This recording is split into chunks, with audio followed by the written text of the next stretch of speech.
pamusoro ichangamire mose makurukota maungano aya. Ndine mwana wangu anonzi Eliza. Ndakamuwana ane pamiri. Ndakabvunza kuti ko pamiri ndipani.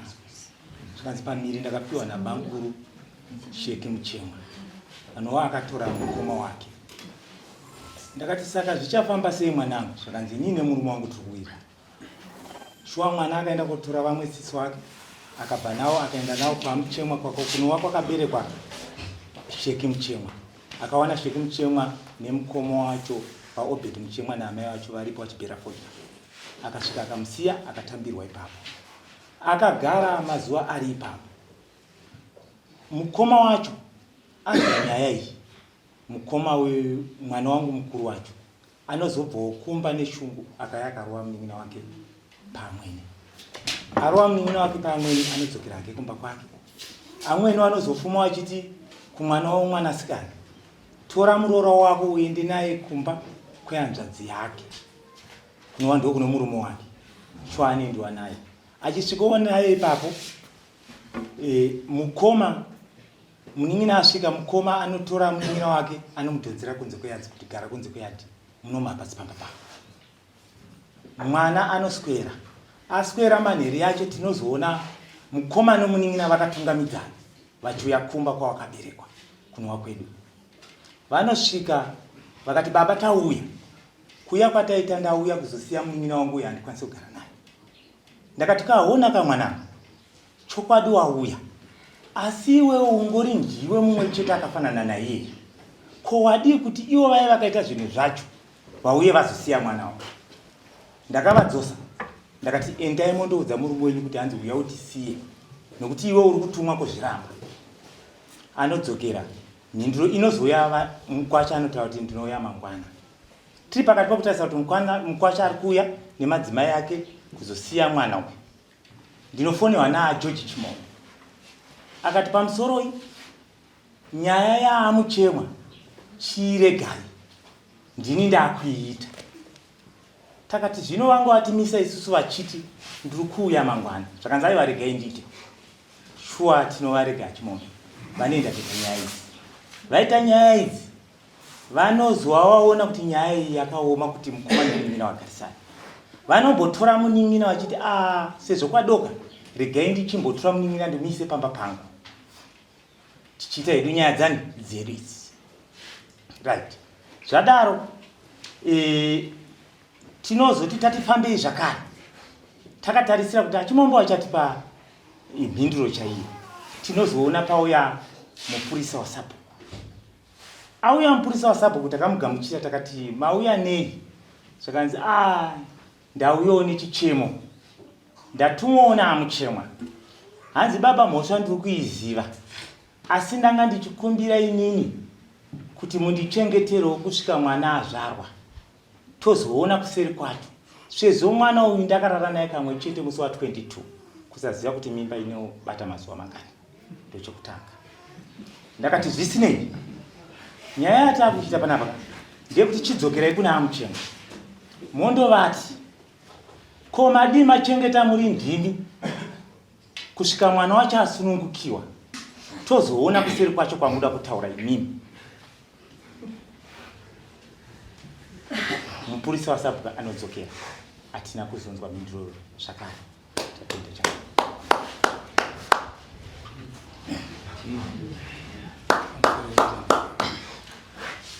Zvekutaura natezvara wangu ndinozvidaira kuti woga mwana wako ari munhu wese wari muno. uyai kuno iwe ndibomba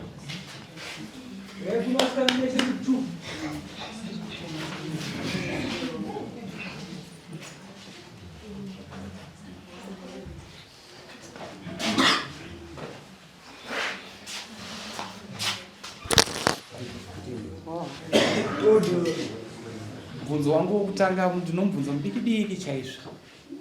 Iwe musikana uri kokutanga ndiani wako ari pakati? Mukoma wangu. Pakuita sei? Mwana wabamukuru, mukoma wababa. Mukoma wababa. Mutupa wako chiwe? Tembo Mazvimbakuba. Una makore mangani? 20 years. Okay. Amai muri wapakati muno makore mangani? 40. Otis. Ari padhuze newe ndiani wako? Uyu. Kwewe ari kokutanga ndiani wako? Murume wangu.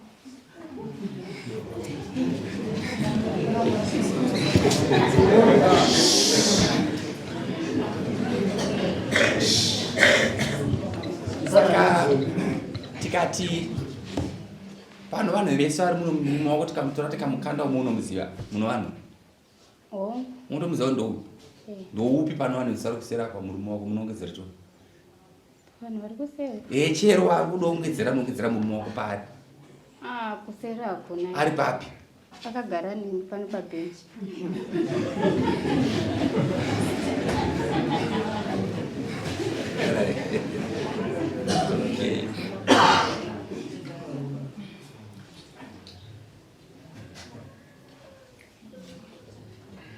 Ende nhasi vakomana zvamuri kundiita.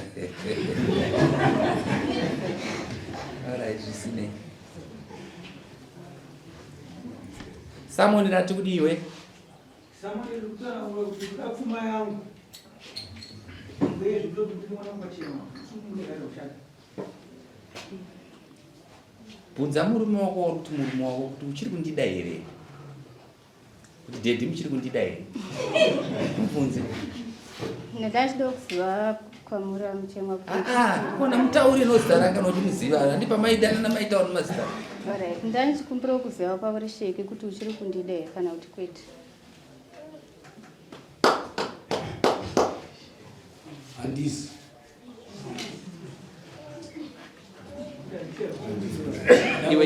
Iwe chibva pakati. Iwe ibva. Handisi changamire. Nekuda kwemaringe kunge mudzimai wangu ari amainini wangu. Wandinowana akasangana nawo zveshuwa musi wa 22 December. Chandiri kurambira ini ndechokuti mushure monge kwe5 days anova amainini wangu ndobva wantaurira kuti amai tichimombe vari kunditi ndine mimba after 5 days. Nyaya yemimba haina kumira kutaura iri ichitaurataura. Apa ya 27 December pandakaudzwa zvemimba after 5 days. Kupera kwaDecember ndokuchinzi mangu hamuna zvandiri kunzwa mushe. Wow. Zvamusiri kunzwa mushe. Ndinoda kuti nindofanira kunoteswa kuti pamwe inhumbu. Zvina kuipa kunoda chimari. Mari idhola. Through the phone. Dhora ndakanosutsa dhora. Nyaya yenhumbu haina kumira. Iri kufambiwa nayo. Nhumbu haina kuteswa. Mazuva ari kufamba. Apa ainge ari 31 December. Tobva tauya takunobata March. Pana mai vanonzi next door. Pamai Shandi. Amainini wangu papesa pangu vasima munharaunda. Zvakanzi kuno murume anonzi Machikisi. Zvakanzi Machikisi. Erizada kutaura neyo pafoni. Pabvunza kuti nyaya wandeipi. Zvakanzi akaprofitwa akaenda kuti ane pamwiri. Wow. Chamudza ndati ko iwe unobatwa ndiwe wakaita sei ndini kwari koko pamprofita. Ndabva ndati 2 ainga zvakanaka. Nhumbu inoonekana 5 days yebva yaonawo pamprofita. Patest yandakaita iye haina answer. Ndokuchiuya muramu wangu apa hapo pesa. Ndokuchibvunza vaye koko munobvunza uyu sei mati kubvunza ino zvakati ari kuuya nhasi. Kuuya kwakaita muramu wangu ndokutifonera kuti pane zvaitika kumba vari kunditi ndine nhumbu yeye vari kunditi une nhumbu unofanira kuenda kumurume wako. Ndikati asi apa uri kupaziva here apa handisi kuramba. Inzwai changamidzo zvamukutaura sei zvakatinakira asi panyaya yedu hazvina basa. Kana ndichitaura nofoniso zvezvamukutaura izvo hazvina kana basa. Iwe wakarara naye here? Kangani? Ndarara naye musi wa 22 December ndobva ndazorara naye musi wa 6 March achita kuda kusimbisa mwana wake.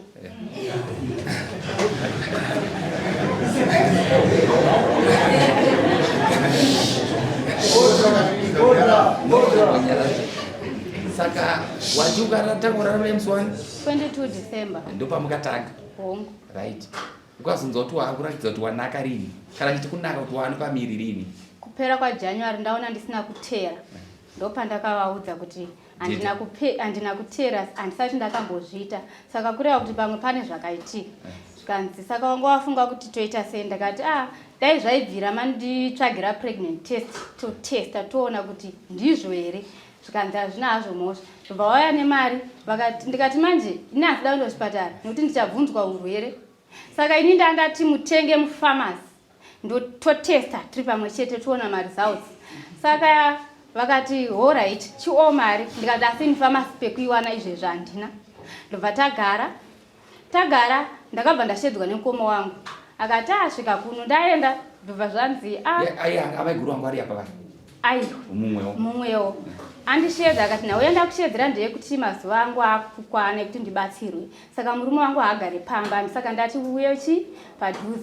Ini ndakaenda nditi ndikunopepa muzvere asi ini ndini ndakazonopepewa nekuti ndinda ndatowa murwere kupi ikoko. Ndasvika ndakupepewa foni yava kuti ndifoni haisi kudaira haisi kana kubatika. Ndo pandakazofonera vacho vari kunzi maishandi ndikati ndikukumbirawo vanonzi vamajigisi nditaure navo kuda pamwe foni yavo yakabatika vanofamba nayo ndokuti ndigone kubata munhu upi uyu.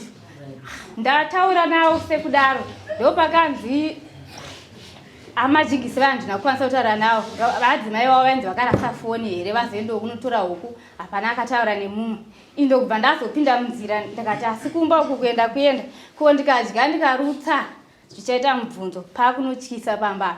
Ndobva ndangoshinga ndakati ndigendiende ndichisvika kumba amashanti vaye vanoti ava vakanga vakubvunza direction vakutuma maishanti kumba kuna amai vangu kuti ndibvunzirewo kuti kune munhu uyu ndekupi munyorerwe pasi nditevere pandinoendesa mwana wechikoro. Ndobva ndafona nhamba dzacho dzavakafona nadzo ndotevera kune munhu ukupi ikoko. Zvikanzi amashandi vakanyorerwa zveshuwa hamina kuti vakabvunzwa mubvunziro upi. Ndobva wapiwa madirections.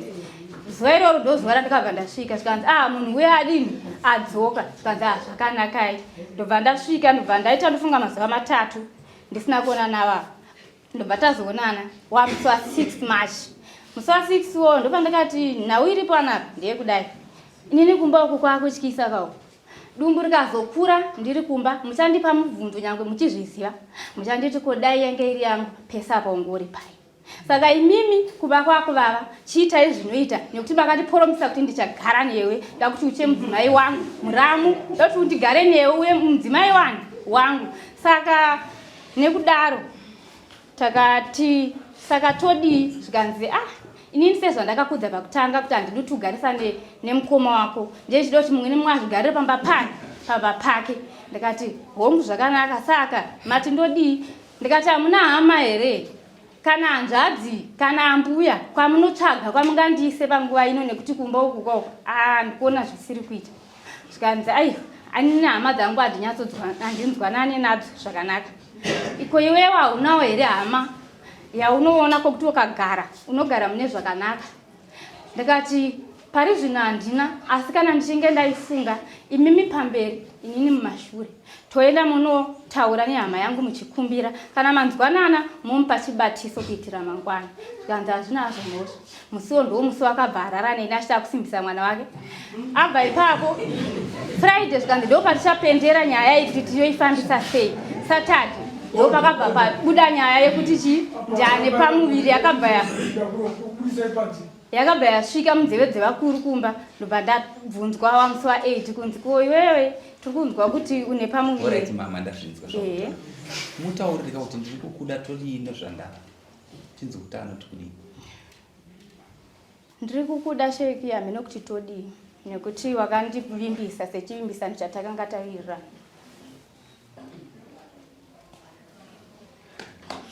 Inzurai ini handisi kukwanisa. Anza handisi kukwanisa. Nechikonzero chei? Ichikonzero chokuti zvandange ndichitarisira inini ndichokuti tete taifanira takapedzerana mashoko andataura mudare rimwe semukwasha agara ari mudanga.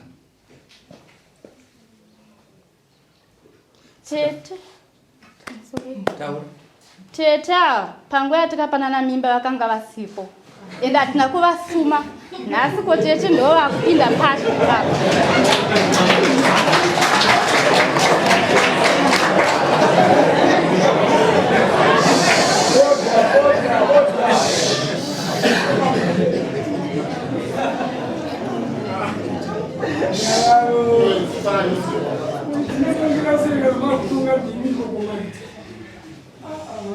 Iyo.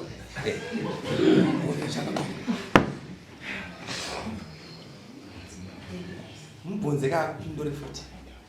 Ndati tete patakapanana mimba vakanga vasipo ende hatina kubvira takavasuma. Izvi zvinhu takawirirana tiri vaviri. Saka ndabvunza. Sekuziva kwangu chandaidira tete ndanga ndine mashoko andaida kuti tiwabvunze nokuti iwo tete zvakare ivavo vanga vari ndo tete vakambokuperekedza muramu wangu kumurume. Hongu tete kundiperekedza kumurume wakandiperekedza asi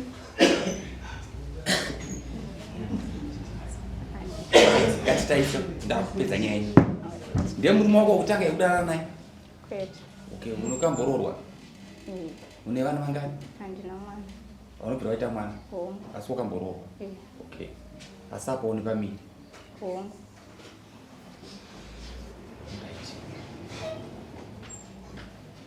Mubvunzo kuti uri kudini pamiri pako? Saka uri kutine pamuviri pako? Ndiri kuti kana mwana azvarwa ari wangu mwana anororwa. Tapesa tichitaura tichiti mubvunze kuti uchiri neni here nokuti akuda kupesa kutaura. Sheki ndachida kuziva kuti uchiri. Taurisa ndichinzwa. Sheki ndachida kuziva kuti uchiri neni here kana kuti. Hatisi tose. Ko zvino zvandine mimba yako kana ndauda murume ndeita sei? Ko zvino zvandine mimba yako kana ndakuda murume ndichaita sei? Handikwanisi. Chimubvunza mubvunzo kuti akwanise yakamboita sei? Mubvunze ndiye wakatsunga ya free. Haukwanisi sei wakambokwanisa kupa mimba yacho?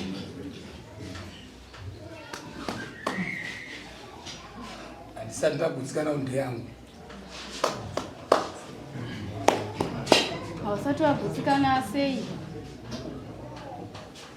Bvunza mubvunzo mwana.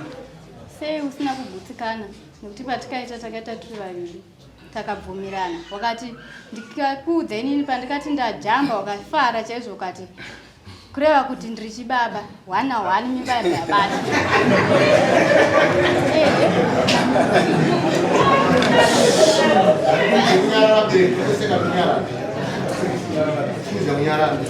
Kureva kuti mwana yeye iblessing yabva kuna Mwari nekuti kungoita ka 1 mimba ndobva yabata.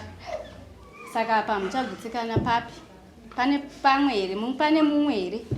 Wanga munaye wamuri kuziva kuti akapinda imi muchipindawo. Ndozvandakuda kuziva. Ini handikutsikani sezvo ini ndakaitawo mupfuuro nokuda kwokuti kumashure uko handisi kuziva kuti ndanani.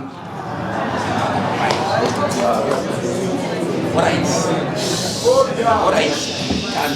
Tanzwa tese. Kana usingamude murambe.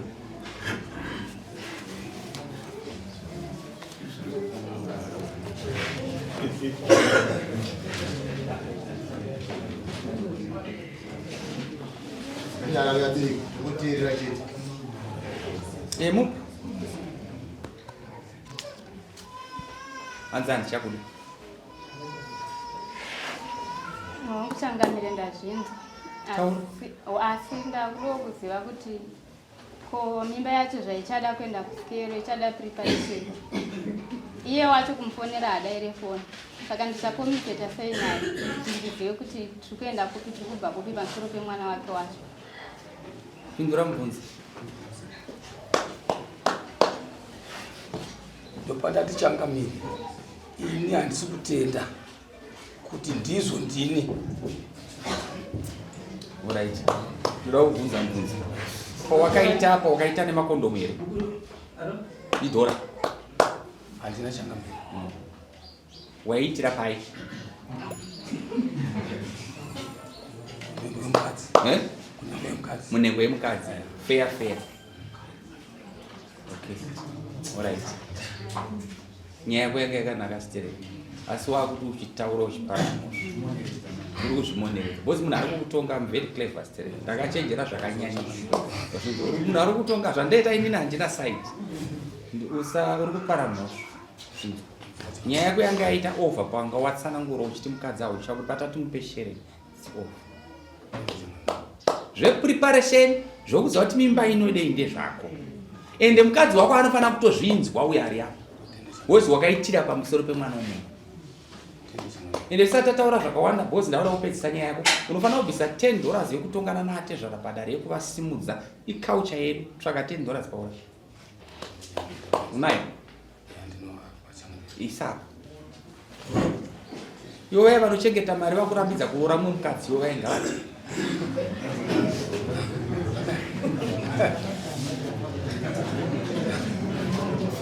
Right? $10 ichi uya kusumudza atezvara pachigaro kuti unenge wagarira nawo pamusoro wakarara nomwana wako. Iwe zvaari kutaura kuti mimba handisi kugutsikana nayo.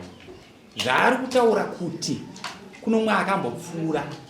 Da akaziva kuti mumwe akambopfuura da asina kupinda pakapfuuriwa. Yes. Saka nyaya iripo ndeyekuti panyangara nyaya yako ndekuti wakambororiwa. Wazvinzwisisa? But zvisinei kurooriwa kana wapiwa mimba kune macharges atinoteedza anoenderana nokuita sei nokuti wapiwa mimba. Tipe kuno mari yacho. Zvakaita mukadzi wako ari right zvaita. Mari atidzorere change. $10 yanga ndati $10 yekusumudzwa pachigaro kwatezvara wako wana iti 20. Right, auchapiwa uchatora hako ipapo. Aiwa achampa mari basi. Nyaya iripo ndeyekuti ndakutochaja pfuma yako uri kwakareba. Mwana wako akamboenda mumwe murume kai. Dai anga asina kuita mumwe murume mutemo wedu unoti pachivanhu. Naika customers marriage yedu tinoti mumba yeumai yodanga yemasungiro. Wazvinzwisa? Right, tobva tatsvaja mari yorusambo. But inoda kuti mwana wako akamboita imwe marriage. Hatichadaro, but pane advantage yekuti waita pane mimba. Kuri kuti wakuwana mombe 2. Youmai inodanga bva dzaita ngani? 2 wazvinzwa? Right, tobva takupawo mari inoita $650. Wazvinzwisisa? Dari musikana takupa $2,000 USD nemombe 3. No, good. Ndikutaura zvinoreva mapa judgment rewe. Wanyora 650 USD nemombe 2. Right. Zvinhu izvozvi munobhadhara so. Mudare muno mombe idi 350. 350. Saka next court apa tinokupa mwedzi. Wazvinzwa? Kubva nhasi takupa mwedzi. Unouya nemombe 2. Right, 650 unozokubhadhara September. Wazvinzwa? Right, ndodzoka panyaya yangu yokuti iwe urware panguva ino uyu uchiri kukompensata nekuda kwokuti iwe uri kuti mwana hasi wako ndozvauri kutarisa kubereka. But isi tiri kuti mutemo wedu zvaunozoita tinozoti tinochengeta mimba yekusvika yaponiwa yazvarwa tinozoenda kuma DNA test. Wazvinzwa? But for the meantime preparation parwara musoro vakadzi vako vanofanira kutoziva kuti ari kurwara ada kukombanziwa newe kusvika tasvika nguva yatasvika. Ndakusunungura papi pandakudzamira mwana kutaura. Okay, bhodhoro koko umwe.